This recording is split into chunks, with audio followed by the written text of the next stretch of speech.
Բարև ձեզ, Factor TV հյուրը քաղաքացիական պայմանագիր կուսակցության պատգամավոր թեկնածու եւ քաղաքագետ Էդգար Առաքելյանն է, ողջույն, պարոն Առաքելյան։ Ինչ խորհրդարան է ձևավորվել ձեր գնահատմամբ։ Խորհրդարանը ըստ էության առնվազն ընդդիմության առումով չի արտացոլելու այն պատկերը, որը միգուցե մեր հասարակության մեջ կա պահանջի առումով ընդդիմադիրներից եւ այդ առումով խորհրդարանը ըստ էության այդ տեսանկյունից խորհրդարանը գոնե հանրության այն շրջանակները, ովքեր որոշակի այլ ակնկալիքներ ունեն, հանրության այդ շրջանակների ակնկալիքները, հա, ընդդիմության առումով չի բավարարում։ Բայց 480,000 ձայն են ստացել, ոչ չի բավարարում։ Դե եթե հաշվի առնենք, թե ինչպիսի մեծ ծավալներ կան, հա, այսպես ընտրակաշարքների հետ կապված ձերբակալությունների, ապա այդ 480,000 ձայնից դեռ մենք պետքա իհարկե դատական կարգով նաև վերջնական պարզենք, թե օրինակ որքանն են իրականում ձայն տվել այդ ուժերին, քանի որ այն մասսայական ձերբակալությունները, որ եղել են եւ առաջիկայում նաև դատաքննությունները կլինեն, այդ ամենը ահագին այսպես բաներ կպարզեն այդ 480,000 ձայների հետ կապված։ Տեսեք, բայց այդ մասսայական ձերբակալությունները, որ ասում եք, ընդդիմությունը ցուցադրում է դա որպես ճշմարտ գործիք, քաղաքական հետապնդում եւ ասում է լավ, ենթադրենք առել ենք այդ ձայները, ՍԴ-ում գնանք բողոքարկենք, այդ ձեր այն ուժը, որ դուք եք ներկայացնում ԿՊ-ն, ինչու դա չարեց։ Թե այստեղ գնանք գործեց պարզ քաղաքական կոնյունկտուրա, եթե մենք հաղթել ենք, ով ուզում է լինի ընդդիմությունը գնել են ձայները, չեն գնել, հիմա ինչ տարբերություն։ Նախ տեսեք, այդ ձերբակալություններից հետո պետքա տեղի ունենա դատաքննություն, հա։ Այսինքն դատարանը պետքա վերջնական ակտ, հա, ընդունի, որ դա իսկապես այդպես է եղել։ Իհարկե մենք մեր իրավապահ մարմինների գործունեության հետ կապված մեծ առումով կասկածներ չունենք, բայց կա process, դերևս պետքա դատարանում վերջնականորեն այդ ամենը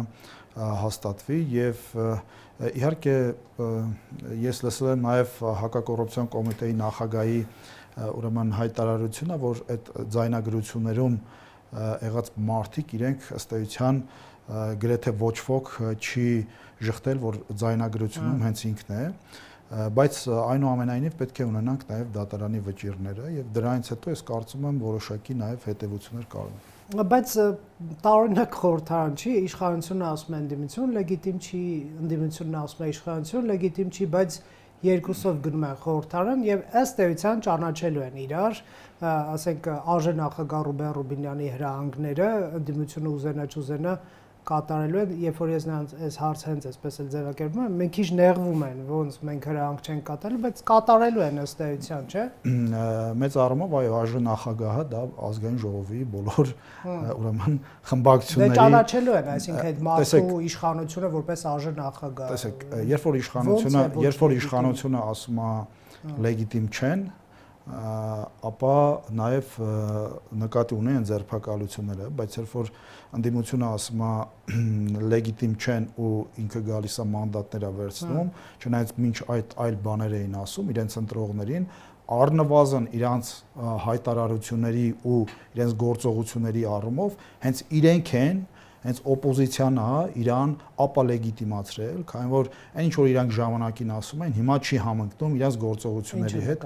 առավել եւս երբ որ իրանք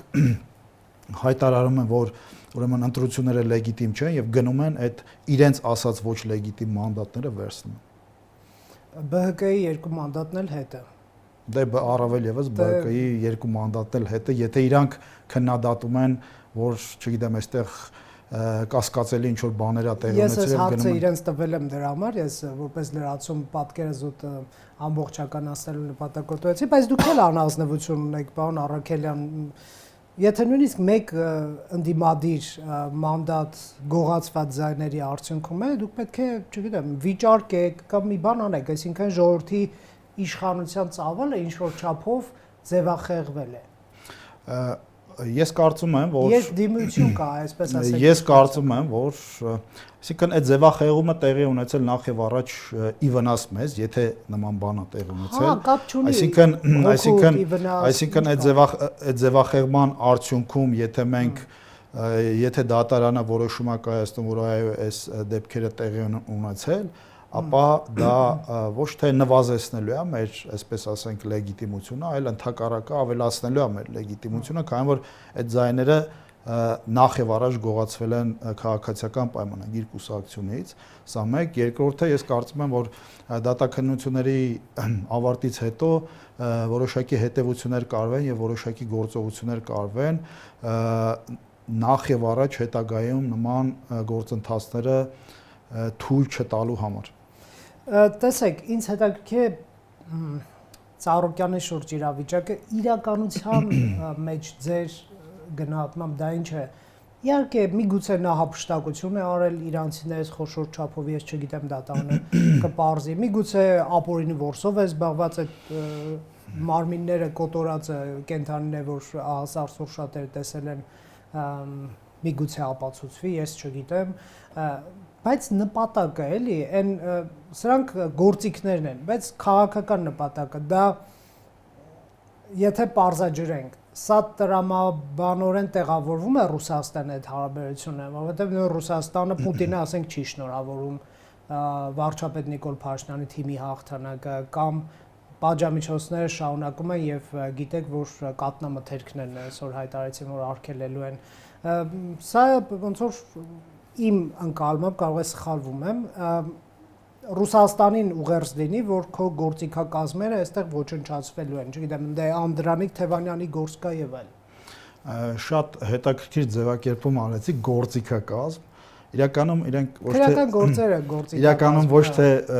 քաղաքական, եթե ձևակերպումը դուք չտայիք, ես կտայի, այնպես որ համարեք դա իմ ձևակերպումը եւ իմ հեղինակային իրավունքը։ Իրականում մենք ունենք ոչ թե քաղաքական ուժեր, ընդդիմադիր ուժեր, որոնք սպասարկում են Հայաստանի Հանրապետության պետական շահերը, այլ ունենք երրորդ երկրների գործիքակազմեր, որոնք օգտագործվում են Հայաստանի Հանրապետության նկատի ունեք քրեական գործերը գործիքակազմը։ Ես նշում եմ, որ իրենք իրականում գործիքակազմ են երրորդ երկրների ձեռքին Հայաստանի Հանրապետության պետականության դեմ օգտագործվելու եւ դա այլևս ակնհայտ է։ Դրա մասին խոսում են այդ երկրները, դրա մասին ըստ էության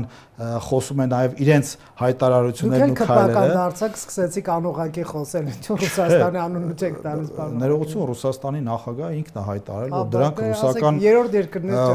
ռուսական ուժեր են։ Երրորդ երկրներ նշելով ես նկատի ունեմ ոչ միայն Ռուսաստանը, այլ նկատի ունեմ նաև Բելարուսը, այնպես որ զուտ դա նկատի ունեի երրորդ երկրներ նշելով։ Ու մեծ առումով տեսեք Հայաստանի Հանրապետությունում պետք է քաղաքական ուժերը ուրեմն այդ թվում նաև օպոզիցիոն ծառայեն բացառապես Հայաստանի Հանրապետությանը եւ որևէ երրորդ երկրի շահերի սպասարկումը Հայաստանի Հանրապետությունում դա իմ կողմից առնվազն դավաճանությանը հավասարազոր քայլեր են եւ հետեւաբար նաև ազգային անվտանգությանը սպառնացող քայլեր են։ Իսկ ինչ վերաբերում է Ծառուկյանի գործին, կա իրավական գործընթաց եւ այդ իրավական գործընթացի արդյունքում նաեւ չխախտելով հանմեղության կանխավարկածը, ինչպես ասում են, մենք կտեսնենք թե ինչ տեղի կունենա։ Բայց կրկնեմ, պետք է Հայաստանի Հանրապետությունում մարդ ով ցանկություն ունի զբաղվել քաղաքականությամբ, ով կամ ներգրաված է քաղաքականության մեջ, հանկարծ հույս չփայփայի, որ դրսի ինչ որ խոշոր պապաներ կգան ու այստեղ իրան աջակից կլինեն, քանի որ այդ դրսի մեծ պապաները հաստատ իրանց սիրուն աչքերի համար չեն այստեղ իրանց աջակցում, իրանք աջակցում են իրենց պետության, իրենց պետական ազգային պետական շահերից ելնելով եւ այդտեղ Հայաստանի Հանրապետության շահը ստորադասվում է։ Տեսեք, դուք էլ ակնարկեցիք, եթե երրորդ երկրի են ծառայում, դավաճանը եւ այլն։ Վարչապետը, ինչպես նշեցի, ասում էր գործակալ է։ Ինչու քրեական գործ չկա։ Ես օրինակ մեծ սիրով կհետևեմ այդ դատավարությանը եւ կվայելեմ, եթե ինչ-որ մի հատ օտարերկրյա գործակալ լինի Ռուսաստան, Ֆրանսիա, չգիտեմ, Ամերիկա, Եվրոպա, ումը ուզում է լինի դատվի Հայաստանի ինքնիշխանության դեմ կամ ժողովրդավարության դեմ կամ իշխանազավթման, այսպես ասենք, ծրագրերի մեղադրանքով Հայաստանյան դատարկում։ Այս մարդը դատվում է իրանցիներից հափշտակության կամ կդատվի, հիմա այսօր հարցը քննում է մեջ պատասխանատու եք կարծում եք մեղադրել գործակալ լինելու մեջ եւ չունենալ քննական։ Տեսեք, դուք այդ ձեր մեծ ցանկությունը բավարարելու հնարավորություն ունեք, այն որ Ծառուկյանի թիմից հենց այդ հա գործակալության հետ կապված մեղադրանքներ կան եւ ձերբակալվածներ կան, այնպես որ դուք այդ ձեր հաճույքը ձևակերպումը չեմ հիշում, այո, պետական դավաճանություն, որոնք գրեթե նույնն են, այսինքն նույն խնդիրն են իրենք կատարում, այնպես որ իրանցից հեռու չի, այսօր գործ կա հարուցված դրա հետ կապված, իսկ միգուցե հետագայում նաեւ Ծառուկյանի հետ կապված գործեր կհարուցվեն կամ այլ անձանց հետ կապված, այնպես որ ես չգիտեմ ինչի հետ կապված, այսինքն գործակալական այլ երկրների ազդեցության գործակալ լինելու հետ կապված եւ այլն, այսինքն միգուցե ես չեմ կարող հաստատել, բայց դուք ասում եք չի բացառվում, հա։ Բայց ես ասում եմ, որ այդ թիմերից կան անձինք, որոնք հենց այդ մեղադրանքով այսօր ձերբակալված են։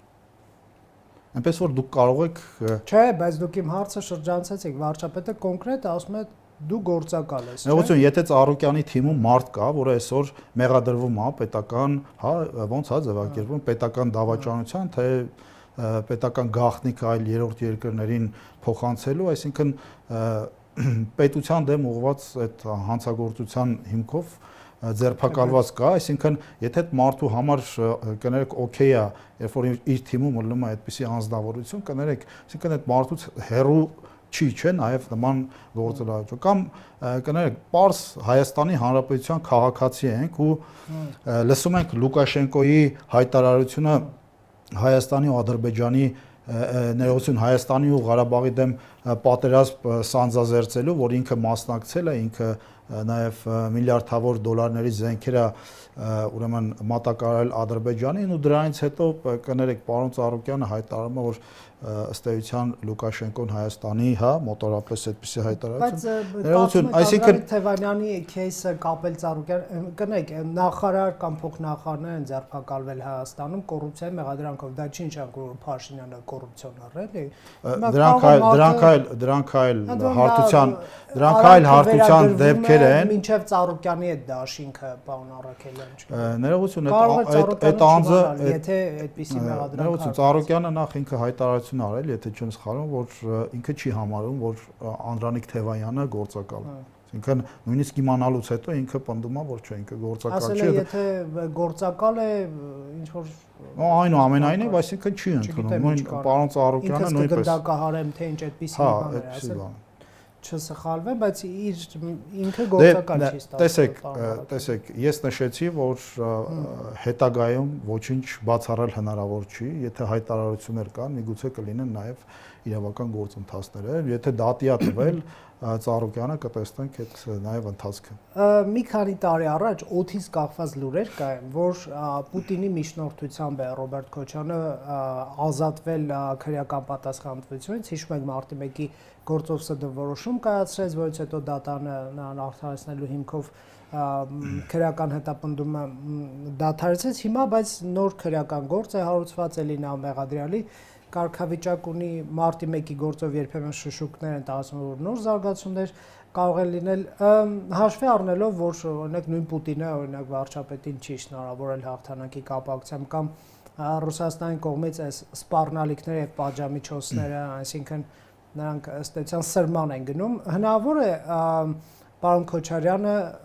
այս նորից դիմի պարոն Պուտինին չպլստա։ Ես չգիտեմ ինչ կլինի պարոն Քոչարյանի հետ, եթե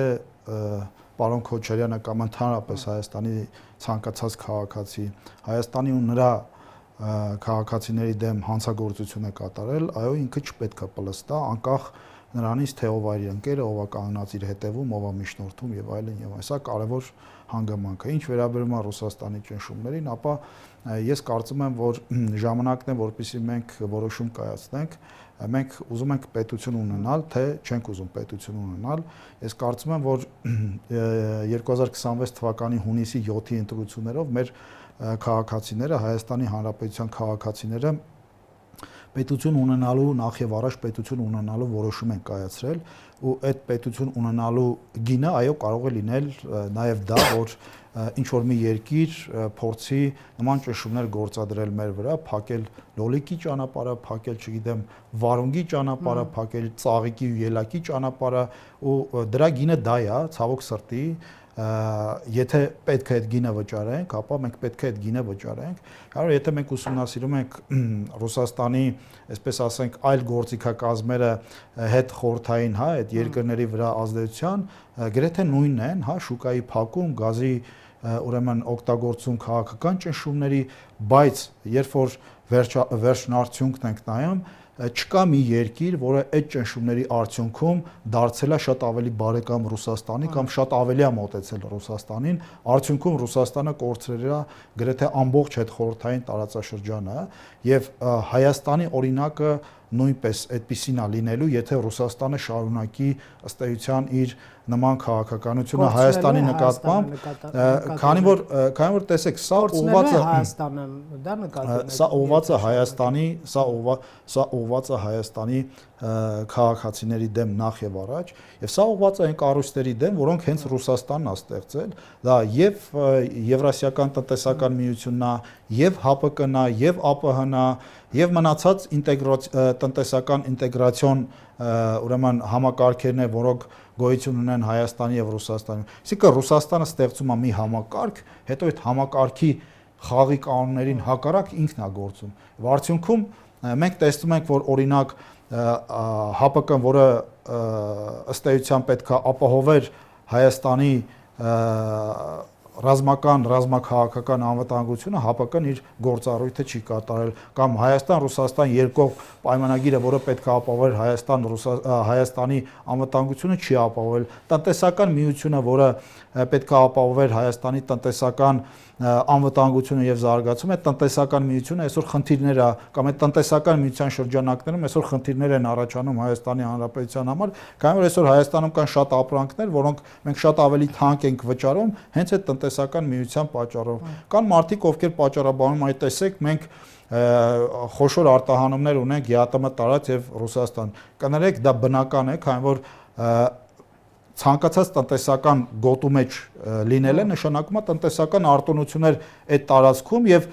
տնտեսական սահմանափակումներ այլ տնտեսական գոտիների հետ։ Բայց ինչու ենք այդքանից հետո այդ կառույցները մնում, պարոն Առաքելյան։ Բնական կլիներ դուրս գալ թշնամական ըստ էության կոդեմ տրամադրված կառույցներից, թշնամական ես սրելու նպատակով չեմ ասում, եթե դու քո անվտանգություն կառուցում ես ՀԱՊԿ-ի աջակցության վրա եւ ամենադժվար հարձակման պահին նրանք հետ են քաշվում, դա էլ թշնամական հարձակման աջակցելու մի ձև է։ Այդ ինչքան պետք է մնալ ուրեմն այդ կառույցները։ Ես չգիտեմ ինչքան պետք է մնալ, պետքա ես կարծում եմ Հայաստանը այս ամբողջից իր հետևությունները կանի եւ կառաջնորդվի բացառապես իր ազգային պետական շահեր։ Դուք գիտեք, որ ՀԱՊԿ-ի հետ կապված մենք այսօր ունենք զրոյական հարաբերություններ ՀԱՊԿ-ի հետ, մենք ֆորմալ ենք ՀԱՊԿ-ի այսօր անդամ եւ այս գործընթացներից հետո միգուցե որոշումներ կկայացվեն, քանի որ կրկնեմ, այդ կառույցները ապահովում են փաստացի ներկա պահին ոչ թե Հայաստանի ռազմական, քաղաքական, տնտեսական անվտանգություն, այլ Հայաստանի համար այսօր փաստացի խնդիրներ են ստեղծում եւ այո, կարծում եմ մենք պետքա հետեւություններ անենք դրանից։ Կամ այդ կառույցները իսկապես կաշխատեն այնպես ինչպես գրված է իրենց կանոնադրություններում եւ փոխադարձ պայմանագրերում, կամ մենք պետքա հասկանանք, թե մենք ինչ ենք անելու կամ ինչպես ենք վարվելու այդ կառույցների հետ։ Հաճախ ենք լսում, որ անդիմադիր տարբեր գործիչներ ասում են Արևմուտքը մեզ օգտագործում է Ռուսաստանի դեմ, այս խնդիրները, որ առաջացել են եւ մեր տնտեսվարները ինչ-որ խնդիրներ կունենան, դա Փաշինյանի վարած քաղաքականության հետևանքն է, քանի որ նա Հայաստան դարձրել է գեոպոլիտիկ բախման կենտրոն, մենք ԵՏՄ-ում ունենք հենց հիմա կոնկրետ օգուտներ, փոխանակ այդ օգուտներով հարստանանք, մենք ընկել ենք եվրոպացիների խելքին, ինչ որ համաժողով ենք այստեղ բերում Զելենսկիին, եւս ռուսները կատաղում են, սկսում են պատժամիջոցներ կիրառել, Պուտինը չի շնորհավորում, սրվում են միջպետական հարաբերություններ, այսինքն կներեք այս հայտնի խոսքը նաղդը թողած ընկել եք Նիսիայի հետևից։ Ինչպես կպատասխանեք այս քննադատությանը։ Կներեք, այդ նաղդը այդքան էլ նաղդ չի։ Այդ նաղդը կյանքը ցույց է տալիս։ Եթե խելոք մնայինք, նաղդ։ Եթե դե իհարկե խելոք մնայինք, եթե խելոք մեր պետականությունը զիջեինք, եթե խելոք գնայինք մտեինք ռուս-բելարուսական միութենական պետության կազմի մեջ, եթե խելոք մեր բանակը լուծարեինք, եթե մեր տղեկին խելոք անենք ղրգեինք, կներեք արտահայտությանս ռուսական կամ ուկրաինական ճակատ զոհվելու, ապա միգուցե մեր համար մի քիչ փորներս կուշտ կլիներ, հա, այսպես ասենք։ Եթե մենք փորները կուշտ լինելու պայքար ենք տանում, ապա իսկ այդ ընդդիմության տրամաբանությունը այդպեսին է, փորները կուշտ լինեն, կապ չունի արժանապատվությունը, պետությունը, ինքնիշխանությունը, ու իրանք իրանց ամբողջ կառավարման ժամանակահատվածում փորը կուշտ լինելու քաղաքականություն են վարել ու իրենց փորը կուշտ լինելու ըստ էության քաղաքականություն են վարել, ոչ թե ժողովրդի, այդ քաղաքականության արդյունքում նվազել է մեր դիմադրողականությունը պետության, նվազել է մեր ինքնիշխանության մակարդակը եւ այդ ամենը հանգեցրել է այն ամեն ինչին, ինչը մենք տեսել ենք տարիներ առաջ։ Իսկ ինչ վերաբերում է այդ, որ ասում եք պատժամիջոցներ չեն եղել, ներողություն։ Չէ, ասում եմ, եթե խելոք մնանք, չեն եղել։ Ներողություն, պատժամիջոցներ չեն եղել, բայց այդ խելոք մնալու արդյունքում, ասենք Ռոբերտ Քոչարյանը մի քանի 100 կամ միլիարդի հասնող ապրանքը Ռուսաստանին է փոխանցել, ասենք մի 100 միլիոն դոլարի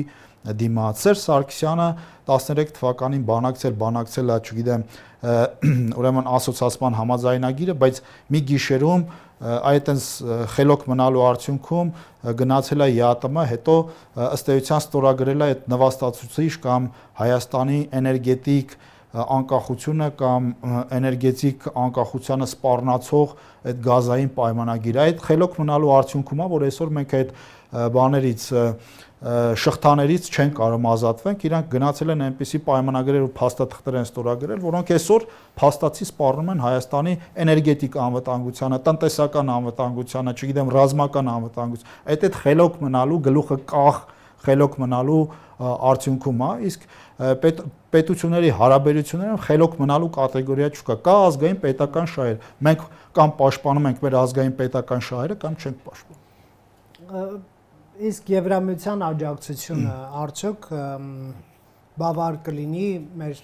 քաղաքացիների, այսպես հավանական կամ արդեն իսկ այսօր կրած վնասների փոխհատուցումը։ Նախ պետությունը ակտիվ աջակցություն է ցուցաբերում եւ այո, Եվրամիությունը որպես գործընկեր, իրական գործընկեր հայտարարեց, որ կանգնած է Հայաստանի Հանրապետության կողքին։ Այս խնդիրը տարիներ շարունակ բարձրաձայնվել է։ Մեր արտադրողները, մեր, չգիտեմ, արդյունաբերողներին միշտ ասվել է, որ գալու է մի օր, որ այս խնդրի առաջ են կանգնելու եւ որքան շուտ մեր շուկաները դիվերսիֆիկացվեն արտահանման, այդքան այդ խնդիրները նվազ կլինեն, բայց կյանքը ցույց է տվել նույն Վրաստանի օրինակը, նույն Մոլդովայի օրինակը, նույն Արևելյան Եվրոպայի շատ երկրների օրինակը, որ այս խնդիրները ժամանակավոր են, այո, 1 կամ 2 տարի մենք կարող է որոշակի այսպես խնդիրներ ունենանք, բայց այդ խնդիրներից դուրս գալուց հետո մենք շատ ավելի ուժեղ ենք լինելու տնտեսապես։ Ես միշտ բերում եմ այդ մեր զենքի օրինակը, հա, երբ որ Ռուսաստանին մենք մի քանի 100 միլիոն դոլար վճարեցինք, որպեսզի զենք ստանայինք, ու այդպես է ըստ էության զենքի զգալի մասը չստացանք, ոչ էլ գումարը հետ ստացանք, բայց արդյունքում մենք ինչ ունեցանք, արդյունքում ունեցանք դիվերսիֆիկացված զենքի շուկաներ, արդյունքում ունեցանք շատ կարևորը ռազմաարդյունաբերություն Հայաստանի Հանրապետության, որը այսօր արդեն ոչ միայն իր բանակի համար է արտադրում, այլ նաև կարողանում է դրսում վաճառել իր արտադրանքը։ Նույնը համոզված եղեք լինելու է ըստ էության տնտեսական, հա, հարաբերությունների հետ կապված, այսօր փառք Աստծո աշխարհը բաց է, այսօր կան բազմաթիվ շուկաներ, պարզապես ժամանակ է պետք այդ շուկաներում գնալու եւ կայանալու, ամրապնդվելու։ Այսօր մենք ունենք շատ այսպես ակտիվ գործարար համայնք, ոչ միայն Հայաստանի ներսում, այլ Հայաստանից դուրս, այդ ռեսուրսը շատ կարևոր է օգտագործել, այդ ռեսուրսի նաև դրսի մեր գործարարների ռեսուրսի միջոցով մենք շատ ավելի արագ կդիվերսիֆիկացնենք մեր շուկաները, քան օրինակ Մոլդովան, Վրաստանը եւ այլ պետություններ։ Շատ լավ, հուսանք իրապես նաև Հայաստանի պետական կառույցները, դեսպանատները, նախարարությունները համակարգված աշխատանք կտանեն ու մեր հայրենակիցները լրջագույն խնդիրներ չեն ունենա եւ հուսանք նաև Եվրամիությունը շատ ավելի արագ որոշում կկայացնի առանց մաքսային ռեժիմի առևտուր։ Ներողություն, մինչև Եվրամիության առանց մաքսային ռեժիմի առևտուր անելը Հայաստանի Հանրապետության կառավարությունը այդ ռեժիմը արդեն մտցրել է։ Հիմա կա դա։ Դուք գիտեք, որ Հայաստանի Հանրապետության միջև նույնիսկ ռուսական այս գործողությունները սահմանափակումները Հայաստանի Հանրապետության կառավարությունը արդեն իսկ հետ դարձի այդ մեխանիզմը կիրառում էր, այսինքն Հայաստանում արտադրված ապրանքները, որոնք կարտահանվեին Եվրոպական միության շուկաներ, Եվրոպական միությունում գանձված մաքսատուրքերը Հայաստանի Հանրապետության կառավարությունը հետ էր վերադարձել։ Այսինքն այդ ռեժիմը այսօր գոնե Հայաստանի Հանրապետության կառավարության պահով գործում է, բայց այն ինչ որ Եվրամիությունը անելու է կապված Հայաստանի արտահանողների հետ, դրանք շատ ավելի գլոբալ եւ խոշոր մասշտաբային ծրագրեր են։ Ամփոփելով, շատերը ինքնիշխանություն դա այսպես վերացական լոզունգային բան են հասկանում։ Այ նաեւ որպես կառավարող ուժի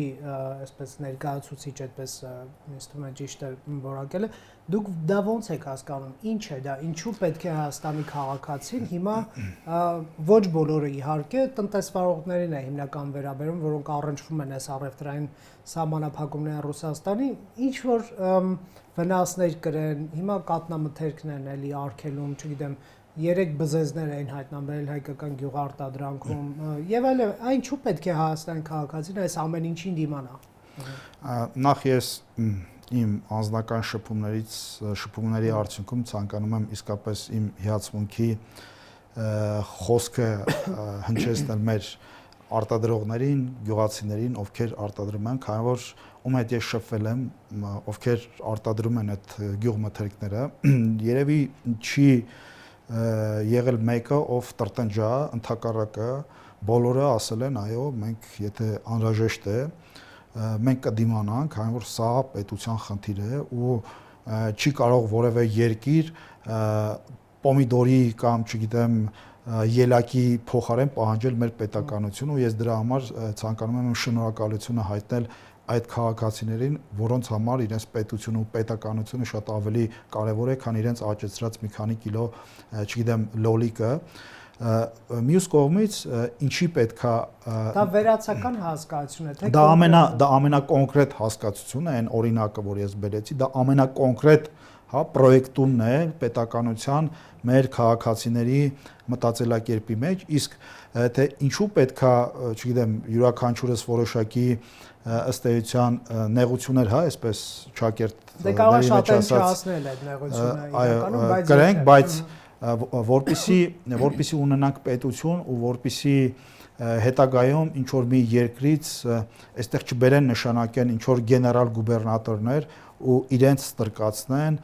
իրենց թելադրեն, իրենց ասեն թե որը որից հետո է, որպեսզի այդ մարդիկ ընտրության հնարավորություն ունենան իրենց իսկ պետության ներսում, որպեսզի այդ մարդկանց իրավունքները պաշտպանված լինեն իրենց իսկ պետության ներսում, որպեսզի այդ մարդկանց բիզնեսներին հետո չգան կանգնեն 50-50, այսպես փայեր մտնեն եւ այլն, այսինքն որպեսզի մենք հետ չգնանք այն